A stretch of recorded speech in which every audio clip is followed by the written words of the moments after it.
언약에 충실한 신앙인 현장에서 일하는 목사 황창환입니다. 요즘에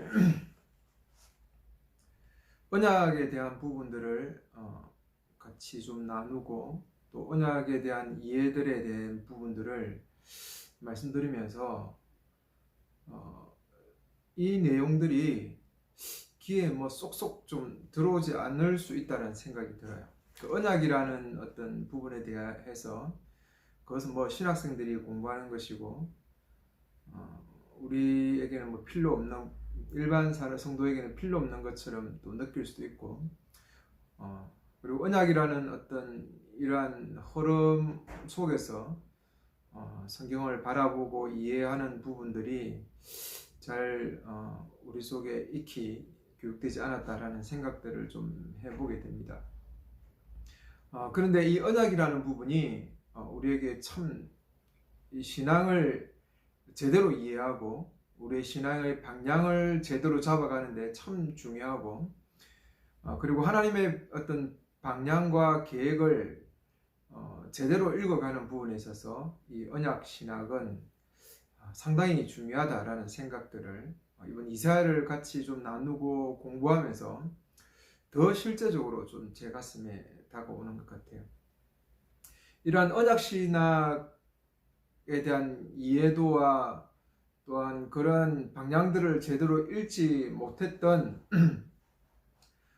지금 이사야에 나오고 있는 우리가 같이 공부한 아하스 왕조 그리고 그 시대 지도자들이 얼마나 하나님 나라인 유다를 엉망으로 이끌어갔는지 그리고 결국은 하나님께서 그 나라를 심판할 수밖에 없었던 그런 현실들을 좀 직시하고 그런 역사적 사항을 바라보면서 오늘날 교회는 과연 그러면 언약신학이 좀 제대로 이루어지고 이해되고 그로 인해서 하나님 나라의 어떤 그 방향과 계획들을 잘 붙잡아 가느냐라는 생각들을 가졌을 때 여전히 교회가 언약신학에 대한 좀 이해에 대한 부족, 그로 인해서 개인주의적인 신학 그리고 긍정신학, 어떤 신비주의 신학 이러한 부분들이 더 많이 우리 한국교회 안에서 이루어지게 되었다라는 생각이 듭니다.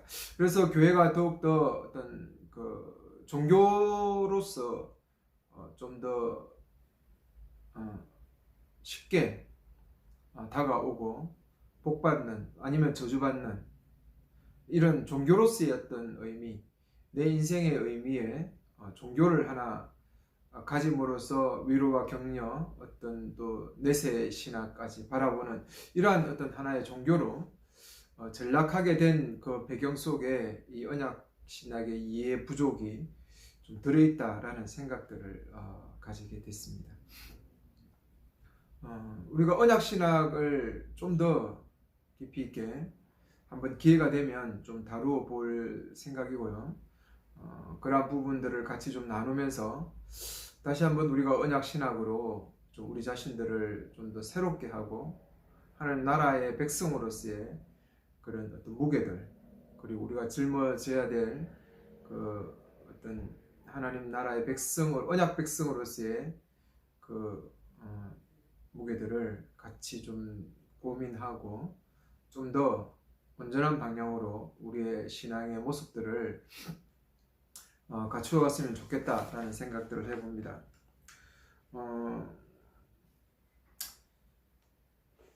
언약신학을 제대로 이해하지 못한 그 배경 속에는 결국은 세상의 어떤 그 본질, 우리의 본성 중에 있는 그 세상의 본성, 약육강식이고 자기 자신의 어떤 욕망과 욕심을 따라 가려고 하는 그러한 어떤 그 창세기 11장의 바벨의 정신이죠.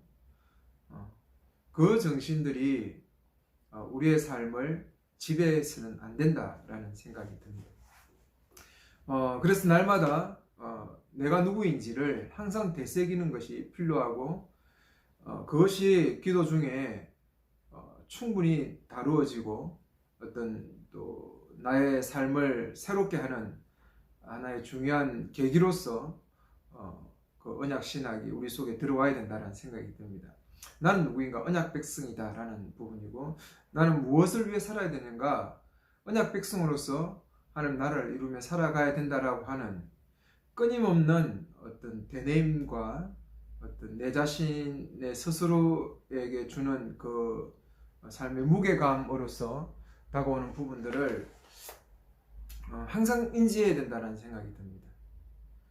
그렇지 않으면 늘 어떤 세상의 욕망, 욕심, 어떤 내 안에 있는 욕심, 욕망, 이러한 세상의 어떤 정신들과 동일한 모습으로 살아가지 않을까라는 생각이 듭니다. 그래서 늘 어떤 말씀 속에서 또 기도 중에서 항상 내가 누구인지, 내가 무엇을 해야 되는지에 대한 부분들을 끊임없이 되새기면서 잊지 않고 깊은 고민들을 가져가는 것이 중요합니다. 그래야 오늘날 우리가 하나님의 몸으로인 교회로의 부르심에 대해서 좀 더 바른 생각을 갖고 하나님 나라 백성으로서의 그 삶을 살아가겠다라는 생각들을 가져봅니다. 10장에서 하나님의 그 도구였던 아수르가 결국은 이제 거만해지죠. 아수르가 거만해지고 그 전쟁에서 승리하고 싸움에서 승리한 것이 자신의 어떤 지혜, 자기 신들의 어떤 지혜로 생각하고 자만에 빠집니다. 그래서 하나님께서 이 이스라엘 백성과 유다의 어떤 그 심판의 도구였던 아수르에 대해서 하나님께서 심판을 말씀하고 계시죠. 10장의 후반절에부터 쭉 심판을 이야기하고, 그리고 남은 자인 이스라엘을 다시, 남은 자를 다시 부르실 것에 대한 이야기를 하죠. 이야기하고, 그리고 이스라엘과 유다를 침범해 왔던 그 아수르가 레바논의 그 빽빽한 나무처럼 그렇게 견고하고 많을지라도 하나님께서 다 체벌해 버리시겠다라고 하시죠. 그러면서 11장에 이새의 그루터기에서 한 가지가 나오고라고 이야기하고 있습니다. 그러니까 이스라엘 백성을 심판했던 아수르, 그거를 나무로 빗대어서 그를 체벌해 버리시겠다 하고, 아수르에서 완전히 이제 무너진 그루터기만 남은 이스라엘과 유다를 하나님께서 다시 그 남아있는 자들을 통해서 다시 하나님 나라를 세울 것에 대한 이야기를 하죠. 그래서 이새의 그루터기에서 한 가지가 나온다라고 이야기하죠. 왜냐하면 다윗의 아버지가 이새지 않습니까? 그래서 다윗의 뿌리, 다윗 왕국의 뿌리는 이새죠. 그 새싹, 그루터기, 뱀을 당했던 그 그루터기에서 새싹이 나온다는 의미를 좀 더 강조하기 위해서 이새의 그루터기다라고 이야기합니다. 그 이새의 그루터기에서 한 가지가 나오고, 그 뿌리에서 한 가지가 나와서 열매를 맺을 것이다 라고 이야기하죠. 아수르에서 하나님 심판에서 완전히 배임을 당해버렸던 그 다윗 왕국, 다시 하나님께서 남은 자들에 의해서 하나님 나라를 온전히 세워가겠다라고 말씀하시는 거죠. 이것은 하나님의 역사 속에서 끊임없이 되풀이되는 것입니다.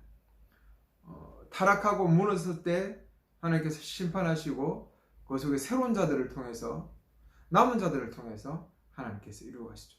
유다가 타락했을 때 결국은 바리새인들을 버리시고 교회를 하나님께서 부르셔서 또한 새로운 역사를 이루어가시죠. 우리의 역사 속에서도 교회가 타락해갔을 때 또 다른 하나님의 개혁들을 통해서 하나님 나라를 세워가시죠. 남은 자들을 통해서 하나님께서 끊임없이 새로운 일들을 이루어 가신다는 사실들을 기억하셔야 됩니다. 하나님 심판하시고, 그리고 새로운 자들, 남은 자들을 통해서 하나님의 역사가 진행되어 가고 있다. 순전히 하나님 나라를 이루려고 하는 그 본질의 요소로 돌아가는 거죠. 그래서 다윗 왕국에 새싹이 나는데 그게 통치자인 한 왕, 다윗의 자손이죠. 다윗의 후손이죠.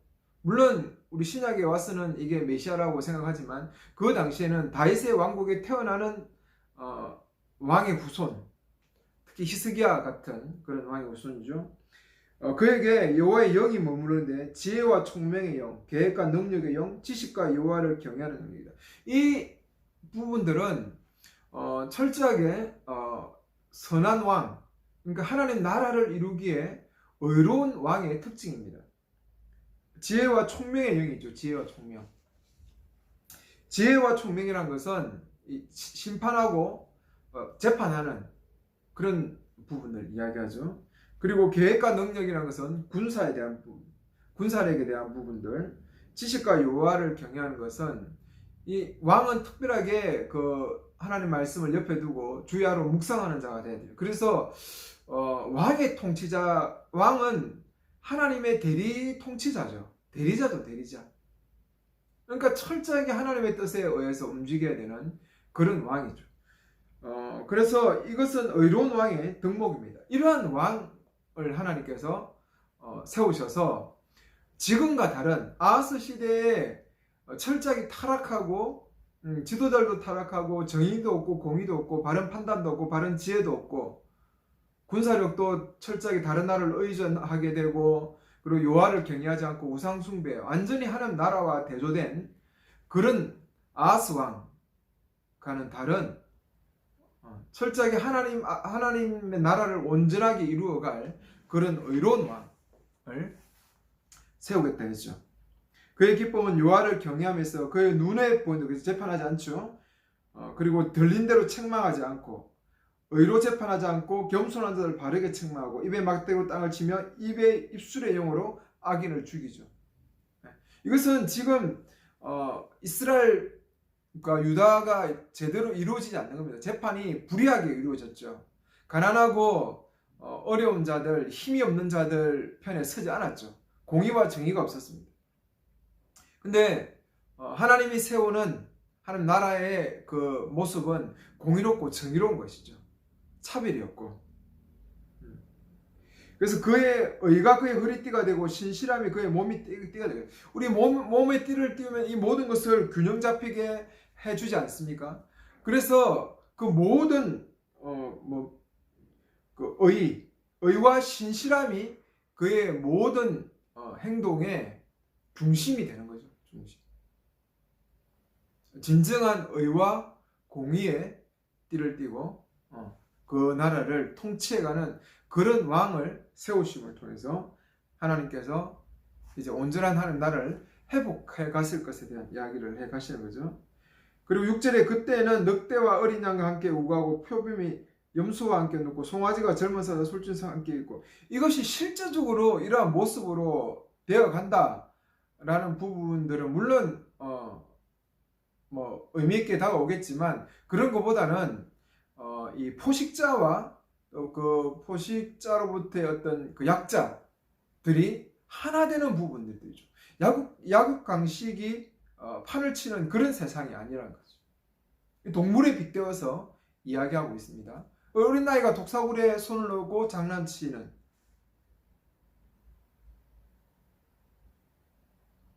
이것은 물론 에덴 동산 안에서 이루어졌던 모습이겠죠.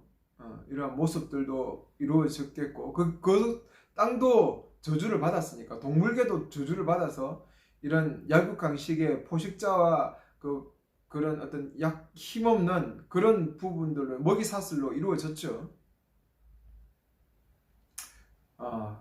그렇지만 이러한 부분들이 하나님 천년왕국이 되면, 어떤 데서는 천년왕국이 되면 실제적으로 이런 일들이 일어나고 이런 부분들을 이야기하지만, 물론 그럴 수도 있겠죠. 근데 중요한 거는 여기는 그 포식자 힘의 원리에 의해서 움직여지는 부분이 아닌 나라죠. 힘에 의해서 자기의 권력과 어떤 그 능력을 가지고 지배하는 그런 나라가 아니라 평화로운 나라죠. 평화로운 나라. 그래서 9절에 내 모든 거룩한 산에서 그들이 서로 악을 행치 않고 타락하지 않으니 이는 그 땅이 바다를 덮은 물처럼 여호와의 지식으로 가득하다. 하나님의 하나님을 아는 지식으로 가득해지는 거죠. 솔직히 말하면 에덴 동산에서 하나님께서 선악을 알게 하는 지식나무 열매와 생명나무 열매를 동산 중앙에 두었던 의도도 그거죠. 끊임없이 인지시키는 거죠. 동산 중앙에 주면서 딱 늘 잘 보이는 곳에 둡니다. 그러면서 선악을 알게 하는 지식나무에 규칙을 주죠. 저것을 먹는 날에는 네가 죽는다라고 주죠. 그렇지만 옆에 생명나무를 두면서 그렇지 않고 온전하게 하나님 말씀대로 살고 하나님 말씀을 의지하고 살아가면 영원한 생명이 주어진다는 것들을 실물 교육으로 에덴 동산 중앙에 딱 둔 거죠. 그래서 그 하나님의 늘 바라보면서 인지하고 생각하고 늘 자기 속에 두는 거죠. 하나님을 의지하고 하나님 말씀대로 살아야 우리가 영원한 생명 속에 살아가는 것이다. 영생 속에 살아가는 것이다. 라는 것들을 늘 인지하는 부분이죠. 그러한 여호와의 지식이 가득하죠. 그러니까 결국은 이 유다와 이스라엘이 하나님 나라로서의 어떤 그 길을 걷지 못하는 결정적인 이유가 무엇이라고 나중에 에스라의 어떤 후손들, 바벨론에서 돌아온 사람들이 인지합니까? 그것은 모세의 율법들을 온전히 지키지 않았기 때문에, 하나님 말씀을 우리가 배반했기 때문이라고 인지하지 않습니까? 그 하나님의 말씀 속에서 온전히 알고 그 말씀을 따라서 살아가려고 하는 그 철저한 헌신들이 일어나는 곳에서 하나님 나라는 더 온전한 모습으로 쓰이는 거죠. 결국은 최종적으로 새하늘과 새 땅 속에서 바로 이러한 하나님의 말씀에 대한 의미들을 바르게 깨닫고 깊이 제대로 알게 될 것이다라는 거죠. 그래서 그날에 민족들의 깃발에 쓰이는 이새의 뿌리에서 나라들을 구하리니 그의 안식처가 영화롭게 될 것이고, 주께서 사방에서 남은 자를 이제 깃발을 세우고 모으시죠. 아수르와 미츠라임과 파트로스와 쿠시와 엘람과 신아르와 하말과 해안 지역의 남은 자들이 사실 것이다. 그들을 데리고 올 것이죠. 이 지역들은 하나하나 의미가 크게 있는 것보다 동서남북을 이야기합니다. 동쪽에서 북쪽에서 서쪽에서 남쪽에서 모든 사방팔방에 있는 모든 남은 자들을 모을 것에 대한 이야기죠. 그래서 하나의 지역적인 의미보다 특징적인 그 동서남북의 의미입니다. 모든 곳에서 그 백성들을 모을 것이죠. 쫓겨난 이스라엘도 모으고 흩어진 유다인들도 모을 것이죠. 그리고 에브라임과 예후다가 그 속에 적대 관계가 없어집니다. 그리고 에돔과 모압도 이제 그들을 다시 그들을 포로로 잡아서 그 나라들을 가나안에 두고 암몬 자손이 그들에게 복종할 것이다. 암몬 자손이 복종한다는 것은 그 땅이 평화를 찾은 거죠. 사사시대에 왕이 없으므로 늘 주변에 있는 모압과 암몬들이 이스라엘 백성들을 괴롭혔지 않습니까? 그곳에 진정한 한 나라의 평화가 없죠. 근데 이들이 이제 그 가나안 지역으로 들어와 버리는 거죠. 여호와께서 미츠라임의 바다 호구를 멸망시키고 그때 그 강에 뜨거운 자기 바람을 자기 손으로 흔드시고 그것을 쳐서 7개월로 나누셔서 신발을 신은 채 다니게 할 것이다.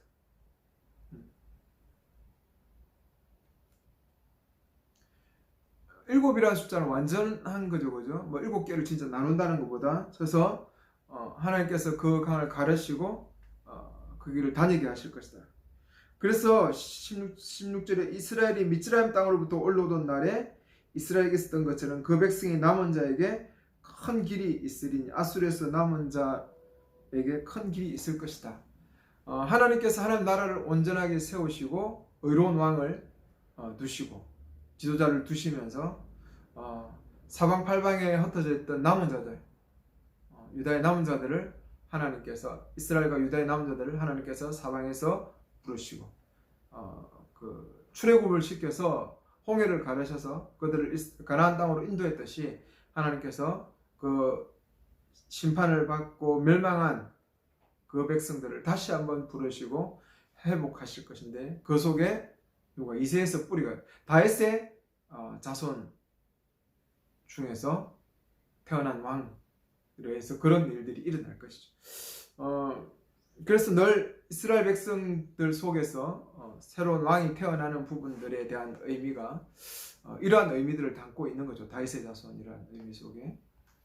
그러나 결국은 다 실패했지만 최종적으로 다윗의 자손으로 오신 예수 그리스도 안에서 이러한 나라가 온전하게 회복되어지고 이루어져 가고 있죠. 오늘날 교회가 바로 그 최전선에 서서 이러한 사역들을 이루어가고 있습니다. 그런데 과연 교회가 오늘 남은 자로서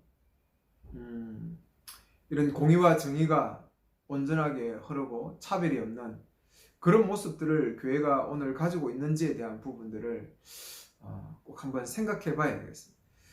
저는 교회 속에서 차별이 너무 많다라는 생각이 듭니다. 차별이 많고 뭐 인종의 차별도 있고 가진 자와 가지지 않은 자의 차별, 부자와 가난한 자들에 대한 어떤 부분들이 교회 안에서도 여전히 존재한다. 교회가 하나님 나라의 최전선으로서 정말 공의롭고 정의롭고 그리고 차별이 없는 그러한 모습들이어야 되는데도 불구하고 세상의 어떤 권위와 세상의 질서처럼 교회가 만들어져 있다는 생각이 듭니다. 직분이 계급처럼 되어 있고요. 그리고 가진 자와 가지지 못한 자의 그런 어떤 부분들이 너무 극명하게 교회가 나눠지고 있습니다. 정말 가난한 자들이 대우받고 이렇게 또 도움을 받는 곳이 되어야 되는데 그렇지 않고 세상적으로 성공한 자들이 교회에서 큰 소리치고 세상적으로 어떤 부유한 자들이 교회 안에서 힘을 쓰고 그러한 부분들을 바라보면서 여전히 교회도 세상의 한 모습을 그대로 가지고 있다라고 생각이 듭니다. 교회가 더 세상보다 못하다는 이야기와 질시들을 늘 받는 이유가 교회가 정말 하나님 나라의 최전선에 있는 자들로서 의롭고 공의롭고 정의롭게 되기 위해서 정말 몸부림치는 그 현장들이 없기 때문에 그렇습니다. 그럼 하나님 나라 백성으로서의 그 무게가 남은 자들로서 최전선에서 있는 하나님 나라의 어떤 최전선에서 가고 있는 거룩한 공동체라는 자기 인식이 없기 때문에 그렇게 어떤 세상 성공과 어떤 교회에서의 어떤 그런 지위와 그런 부분들이 이루어져 가고 있는 그런 부분들을 보게 되는 것입니다. 그래서 오늘 이사야의 어떤 그 11장에 나오는 의로운 나라, 의로운 하나님 나라의 어떤 그런 진짜 진정한 모습들을 하나님께서 또다시 이스라엘 유대인들에게 이야기하는 부분은 정말 그러한 하나님 나라의 온전한 모습으로 서가기를 바라는 것이죠. 이스라엘 하나님께서 또 그렇게 세울 것이고 그렇게 갈 것이고 지금 이런 모습이 아니란 것이죠. 끊임없이 선지자는 그러한 잘못된 하나님 나라를 왕들과 지도자들을 견제하고 그리고 그 백성들을 제대로 된 길로 인도하기 위해서 끊임없이 그 하나님의 어떤 계획과 하나님의 이상들을 보여주고 있습니다. 오늘 좀 교회 안에서도 좀 이런 설교들이 나왔으면 좋겠어요. 맨날 위로받고 격려받는 이런 설교 좀 말고 정말 교회가 하나님 나라로서의 어떤 비전, 이상 이런 것들을 위해서 우리가 좀 헌신하고 좀 하나님 십자가 앞에서 희생하고 좀 나아가자라고 하는 그런 메시지들이 좀 교회 안에서 나와서 하나님 나라의 이상, 하나님 나라의 어떤 비전 이런 부분들을 좀 설교하고 좀 들려줬으면 얼마나 좋을까 라는 생각들을 해봅니다.